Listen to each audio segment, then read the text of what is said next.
Hi everyone. In this video we're exploring St. Andrew's Cemetery in Grimsby, Ontario, which is beside the fourth oldest church in the province. The parish was founded in 1794 and the current stone church was consecrated in 1828.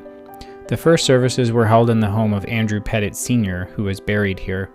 Pettit and his family were British Empire Loyalists from the US state of Pennsylvania who settled in the area in the 1780s. When the stone church was built, the parishioners decided to name it St. Andrew's after both St. Andrew himself and as a play on the fact that Andrew Pettit Sr. arranged for church services before its official founding. The Lich Gate, which I passed beyond at the beginning of this video, was built in 1914 with money bequeathed by a man named Linus Wolverton. It's a beautiful and in a Canadian context rare structure that was used by pallbearers waiting for funerals to begin. It also has beautiful symbolism in that one feels a sense of passing through the land of the living to the land of the dead when walking through it. This churchyard offers an invaluable look at early Niagara history, when Empire Loyalists and others settled the area after the American Revolution. There are many amazing old gravestones here dating back to the early 1800s, and it is one of the best preserved old cemeteries in the Niagara region. Here we see a stone for Robertnellis, born in New York, 1761, died in Grimsby, 1842. He and his family were Loyalists who came from Tryon County, New York after the American Revolution. During the Revolution, he undertook raids in New York State against some of the American colonists. After the war, he eventually settled in Grimsby and built both a mill and store. He also built a manor home in the 1790s that is still standing just down the road from this church and can be toured throughout the year. Nellis Manor is an exquisite piece of historical architecture that I encourage anyone traveling through Niagara to visit. The Nellis family owns several hundred acres of property in what is now Grimsby, and their prosperity can be seen in the elaborate, expensive gravestones for the family members, including this wonderful stone for Catherine Nellis, who died in 1829. Her stone has a beautiful pedestaled urn flanked by two willows at the top, and as we look toward the bottom, we can even still see the name of the maker from Buffalo, New York. Perhaps most importantly, Robertnellis donated the land on which the church and cemetery now stand in 1794. In front of the church is this stone, a replacement of an old one, for Reverend William Sampson, who arrived from England in 1817 and conducted church services until his tragic early demise in 1822. Sampson was looking to scare away birds in his yard when his gun accidentally discharged. He died as a result of his wounds at just 32 years old. One of the most interesting sights is these 5 19th century table stones for the Crooks family.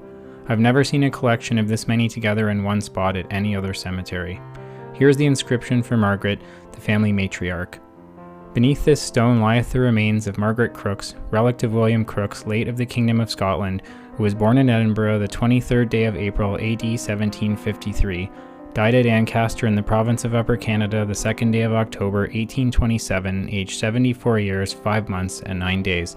This testimony of filial respect is erected to her memory by her affectionate children. Moving to another section of the cemetery, I wanted to show you this beautiful stone for poor Ethel Hagar, a young woman who died at just 20 from epilepsy in 1898. Her stone is actually a lyre, and when it's cleaner you can see a broken string symbolizing her death. R.I.P. Ethel. I also wanted to show you this stone for the Reverend James Lynn Alexander, a native of County Antrim, Ireland.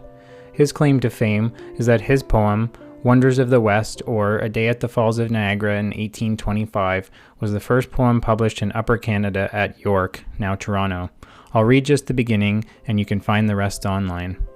Who has not wished to inspect Niagara's famed cataract, and all the wonders to explore, from Erie to Ontario's shore? The next gravestone is thought to be the oldest stone still standing in the cemetery, from circa 1800. It's for little Adam Mear, who died at just 2 years old in 1800. His stone was carved by a local Grimsby man named John Solomon Tietzel, who worked in sandstone and carved monuments that can be seen throughout the Niagara region and beyond. His stones are very distinct, and once you see a few of them, you can spot them immediately in any other cemetery you enter. One of the interesting things about his monuments is that instead of having the later, softer expressions like in memory of or sacred to the memory of, they often had older, somewhat stark expressions, as in this case where it says, "Here lies the body of." Inscriptions like that largely disappeared by the early to mid-1800s as Christians adopted new, more optimistic euphemisms for death such as "asleep in Jesus" or "gone home."